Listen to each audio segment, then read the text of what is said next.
a little while ago from North Korea. I will only tell you that we will take care of it. We have General Mattis in the room with us, and we've had a long discussion on it.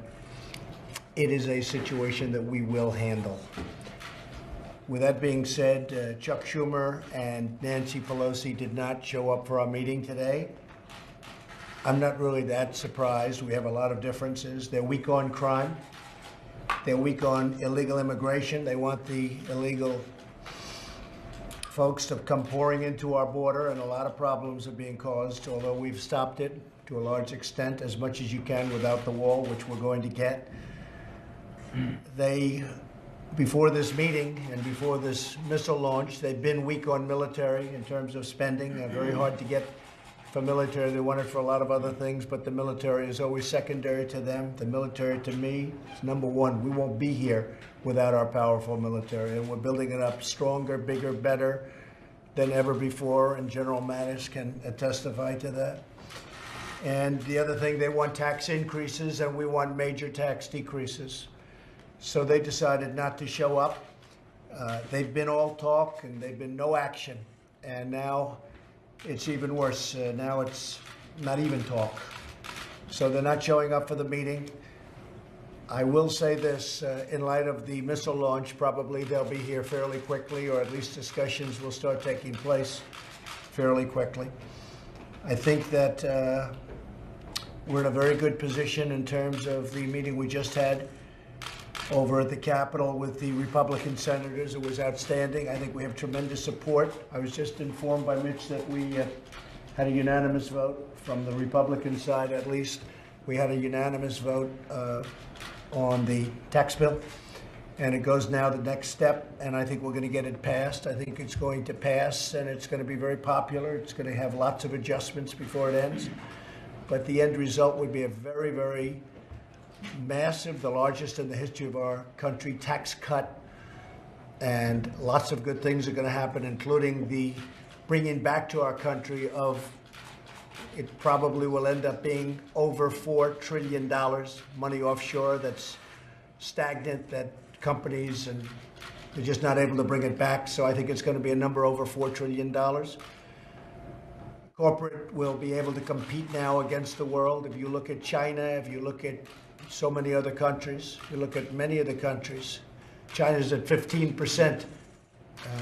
They're lower than us. We're getting it down to a level that is either going to be lower or right in the ballpark, so that we can compete much better with our companies, our great, great companies.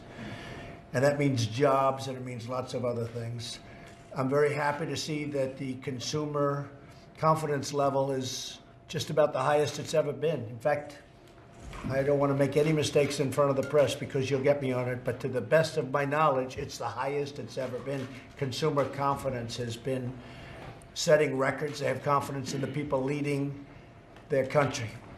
And I will say that I think it's going to go better and better, and I do believe that this vote on taxes, which are really tax cuts and reform, is going to be very, very important. So we had a good day today. We had a phenomenal meeting with the Republican senators. We had, it was very special, that meeting. In many respects, I wish you could have been inside that room. It was very, very special. The camaraderie. It was somewhat of a love fest. They want to see it happen. They want to see it happen, not only for the Republican Party. I think much more importantly, they want to see it happen for the country, because they know how important it is for us to compete and win. And with that, maybe we'll start with Paul Ryan to say a few words about where we stand with different things, and then I'll ask Mitch McConnell. Okay. I'll just briefly say I think it's regrettable that our Democratic colleagues in leadership chose not to join us today. For a bill to become a law, Congress has to pass a bill, and the President signs a bill.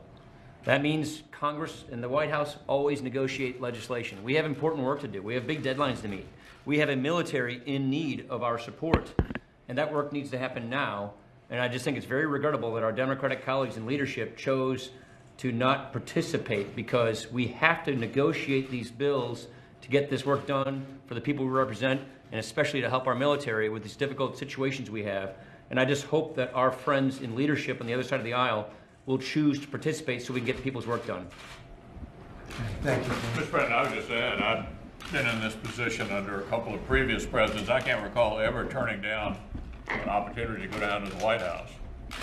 As the Speaker mentioned, only one person in America can sign a bill into law, and that's the President of the United States. You cannot negotiate the year-end, the omnibus spending bill without the person who signs the bill in the room. So I think the Democratic leaders in the House and Senate need to understand the way the government works. And the administration has to be a part of the ultimate negotiation over what the spending level is going to be for the next year. Well, we are very far apart because our views on crime and our views on immigration and the military, so many are different. But a lot of things have happened even over the last 2 hours with respect to the missile launch. We want our military funded, and we want it funded now.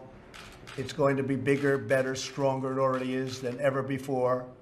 But we want to get going on that now. So that is a difference, in all fairness, from this morning when I told them that we're way, way far away. And with that, I may just have General Mattis say just a couple of words about what he has found out. General, do you want to say just a couple of little pieces of information? Mr. President, Senator, Speaker, a little over 2.5 hours ago, North Korea launched an intercontinental ballistic missile.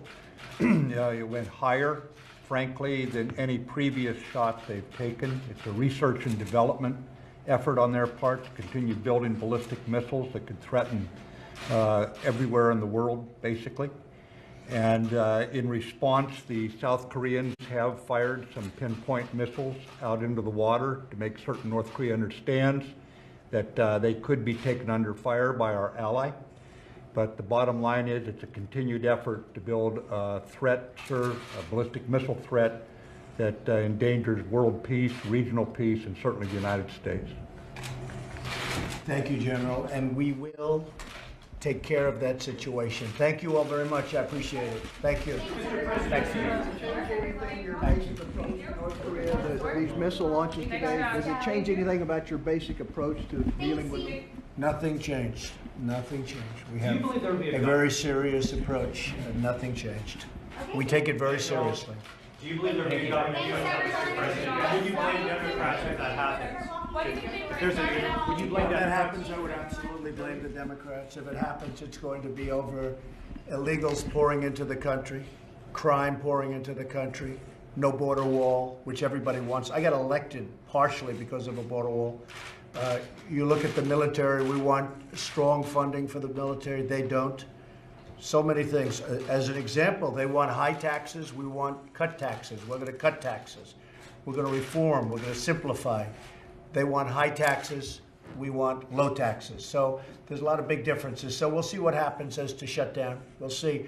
But right now, things have changed over the last 2 hours because 2 hours ago a missile was launched. I think that will have a huge effect on Schumer and Pelosi. I think. We'll see. We're going to learn very soon.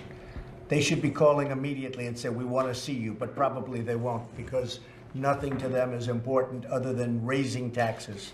That's the only thing they like doing is raising taxes. Thank you all very much. Appreciate it. Mr. President, are the North Koreans thumbing their nose at you after your Thank you very much, everybody. Thank you. Thank you. Thanks. Thank you.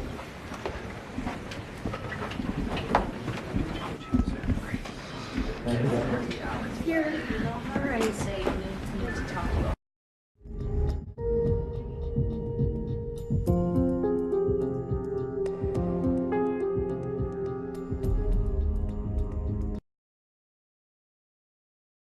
The Washington Bureau of ABC News. We just saw President Trump give remarks from the Roosevelt Room, some empty chairs on each side of him as he spoke, symbolizing that Chuck Schumer and Nancy Pelosi were not there for a scheduled meeting at the White House to talk through budget reform. Also talked about the attack that just happened, the missile that was launched, rather, by North Korea. I want to go straight to our senior White House correspondent, Cecilia Vega, who I believe is still with us. Cecilia, I was listening to you speaking to George right there, and same thing stuck out to me. The fact that this president did not talk more about North Korea, and the fact that we know multiple times he's gone much further when The missile has not gone as far as it did in this instance.